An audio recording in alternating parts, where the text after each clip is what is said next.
खरगोश की चतुराई। किसी घने वन में एक बहुत बड़ा शेर रहता था। वह रोज शिकार पर निकलता और एक नहीं दो नहीं कई कई जानवरों का काम तमाम कर देता। जंगल के जानवर डरने लगे कि अगर शेर इसी तरह शिकार करता रहा तो एक दिन ऐसा आएगा कि जंगल में कोई भी जानवर नहीं बचेगा। सारे जंगल में सनसनी फैल गई। शेर को रोकने के लिए कोई न कोई उपाय करना जरूरी था। एक दिन जंगल के सारे जानवर इकट्ठा हुए और इस प्रश्न पर विचार करने लगे। अंत में उन्होंने तय किया कि वे सब शेर के पास जाकर उनसे इस बारे में बात करेंगे। दूसरे दिन जानवरों के एक दल शेर के पास पहुंचा। उनको अपनी ओर आते देख शेर घबरा गया और उसने गरज कर पूछा, क्या बात है, तुम सब यहाँ क्यों आ रहे हो? जानवर दल के नेता ने कहा, महाराज, हम आपके पास निवेदन करने आए हैं। आप राजा हैं और हम आपकी प्रजा। जब आप शिकार करने निकलते हैं तो बहुत जानवर मार डालते हैं। आप सबको खा भी नहीं पाते। इस तरह से हमारी संख्या कम होती जा रही है। अगर ऐसा ही होता रहा तो कुछ ही दिनों में जंगल में आपके सिवाय और कोई भी नहीं बचेगा। प्रजा के बिना राजा भी कैसे रह सकता है? यदि हम सभी मर जाएंगे तो आप भी राजा नहीं रहेंगे। हम चाहते हैं कि आप सदा हमारे राजा बने रहें। आपसे हमारी विनती है कि आप अपने घर पर ही रहा करें। हर रोज हम आपको खाने के लिए भोजन दे दिया करेंगे। इस तरह से राजा और प्रजा दोनों ही चैन से रह सकेंगे। शेर को लगा कि जानवरों की बात में सच्चाई है। उसने पल भर सोचा, फिर बोला, अच्छी बात है, मैं तुम्हारे सुझाव को मान लेता हूँ, लेकिन याद रखना, अगर किसी भी दिन तुमने मेरे खाने के लिए पूरा भोजन नहीं भेजा तो मैं जितने जानवर चाहूंगा मार डालूंगा। जानवरों के पास तो और कोई चारा नहीं था, इसलिए उन्होंने शेर की शर्त मान ली और अपने अपने घर चले गए। उस दिन से हर रोज शेर के खाने के लिए एक जानवर भेजा जाने लगा। इसके लिए जंगल में रहने वाले सब जानवरों में से एक एक जानवर बारी बारी से चुना जाता था। कुछ दिन बाद खरगोशों की बारी आ गई। शेर के भोजन के लिए एक नन्हे से खरगोश को चुना गया।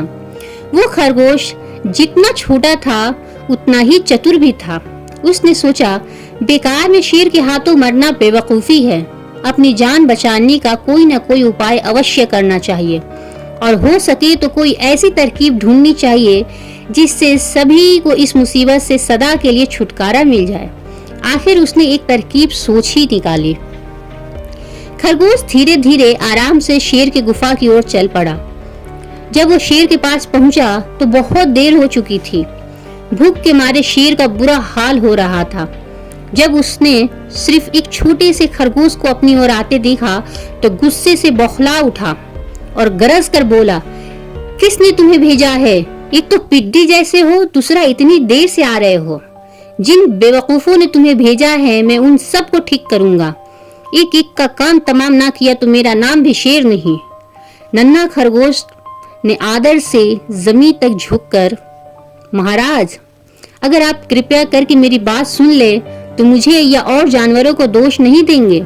वे तो जानते थे कि एक छोटा सा खरगोश आपके भोजन के लिए पूरा नहीं पड़ेगा, इसलिए उन्होंने 6 खरगोश भेजे थे।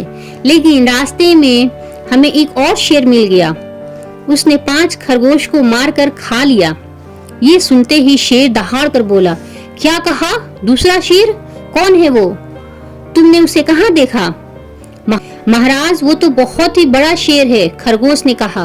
वो जमीन के अंदर बनी एक बड़ी गुफा में से निकला था। वो तो मुझे भी मारने जा रहा था, पर मैंने उससे कहा, सरकार, आपको पता नहीं है कि आपने क्या अंधेर कर दिया है। हम सब अपने महाराज के भोजन के लिए जा रहे थे, लेकिन आपने उनका सारा खाना खा लिया है। हमारे महाराज ऐसी बातें सहन नहीं करेंगे। वे जरूर ही यहाँ आकर आपको मार डालेंगे। इस पर उसने पूछा, कौन है तुम्हारा राजा? मैंने जवाब दिया, हमारा राजा जंगल का सबसे बड़ा शेर है। महाराज, मेरे ऐसा कहते ही वो गुस्से से लाल पीला होकर बोला, बेवकूफ, इस जंगल का राजा सिर्फ मैं हूँ। यहाँ सब जानवर मेरी प्रजा हैं। मैं उनके साथ जैसा चाहूँ वैसा कर सकता हूँ। जिस मूर्ख को तुम अपना राजा कहते हो, उस चोर को मेरे सामने हाजिर करो। मैं उसे बताऊंगा कि असली राजा कौन है। महाराज, इतना कहकर उस शेर ने आपको लिवाने के लिए मुझे यहाँ भेज दिया। खरगोश की बात सुनकर शेर को बड़ा गुस्सा आया और वो बार बार गरजने लगा। उसकी भयानक गरज से सारा जंगल दहलने लगा। मुझे फौरन उस मूर्ख का पता बताओ, शेर ने दहाड़ कर कहा।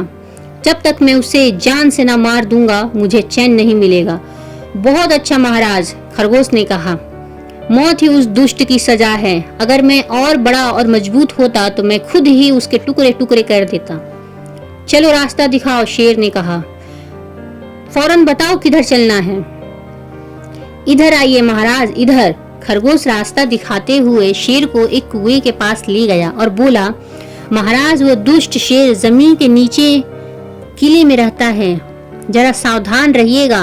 किले में छुपा दुश्मन खतरनाक होता है, मैं उससे निपट लूंगा, शेर ने कहा। तुम ये बताओ कि वो है कहाँ? पहले जब मैंने उसे देखा था तब वो यहीं पर था। लगता है आपको आता देखकर वो किले में घुस गया है। आइए मैं आपको दिखाता हूँ। खरगोश ने कुएं के नजदीक आकर शेर से अंदर झांकने के लिए कहा। शेर ने कुएं के अंदर झांका तो उसे कुएं के पानी में अपनी परछाई दिखाई दी, जो कि कुआं पानी से लबालब भरा हुआ था। परछाई को देखकर शेर जोर से दहाड़ा। कुएं के अंदर से आती हुई अपनी ही दहाड़ की गूंज सुनकर उसने समझा कि दूसरा शेर भी दहाड़ रहा है। दुश्मन को तुरंत मार डालने के इरादे से वो फौरन उस पानी से भरे कुएं में कूद पड़ा। कूदते ही वो दीवार से टकराया, फिर पानी में धड़ाम से गिरकर अंदर डूबकर मर गया। इस तरह चतुराई से शेर से छुट्टी पाकर नन्हा खरगोश घर लौटा। उसने जंगल के जानवरों को शेर के मारे जाने की कहानी सुनाई। दुश्मन के मारे जाने की खबर से सारे जंगल में खुशी फैल गई। अब जंगल में एक अलग ही सुकून था। जंगल के सभी जानवर खरगोश की जय जयकार करने लगे। फिर सबने साथ मिलकर खुशी मनाई और खूब मजे किए। इस कहानी से हम 4 जरूरी बातें सीखते हैं। पहला, बुद्धिमानी और चतुराई से समस्या का समाधान। कहानी सिखाती है कि मुश्किल परिस्थिति में बुद्धिमानी और चतुराई से काम लेकर किसी भी समस्या का समाधान निकाला जा सकता है, भले ही विरोधी कितना ही शक्तिशाली क्यों न हो। दूसरा, अत्याचार और अहंकार का अंत। शेर के अत्याचार और अहंकार का अंत हुआ। यह संदेश देता है कि अन्याय और अत्याचार का परिणाम बुरा ही होता है और आखिरकार सत्य और न्याय की ही जीत होती है। तीसरा, एकता और संगठन की शक्ति। जब जंगल के जानवर इकट्ठा होकर समस्या का समाधान खोजने के लिए इकट्ठा हुए तो वे सफल हुए। ये दर्शाता है कि एकता में बल है और सामूहिक प्रयासों से बड़ी समस्याओं का हल निकाला जा सकता है। चौथा, धैर्य और साहस का महत्व। छोटे खरगोश ने धैर्य और साहस से काम लिया और अपनी जान के साथ साथ सभी जानवरों को भी बचाया। ये सिखाता है कि कठिनाइयों का सामना धैर्य और साहस से करना चाहिए। कहानी का मुख्य नैतिक संदेश ये है कि बुद्धिमानी, एकता और साहस से किसी भी बड़ी चुनौती का सामना किया जा सकता है और अंततः न्याय की ही जीत होती है। दोस्तों, अगर आपको ये वीडियो पसंद आई है तो प्लीज़ इसे लाइक करें, अपने दोस्तों के साथ शेयर करें और हमारे चैनल को सब्सक्राइब करें। और हाँ, नए वीडियोस की अपडेट्स पाने के लिए बेल आइकन को ज़रूर प्रेस कीजिएगा। फिर मिलेंगे अगले एक नई कहानी में। तब तक के लिए थैंक यू, बाय बाय।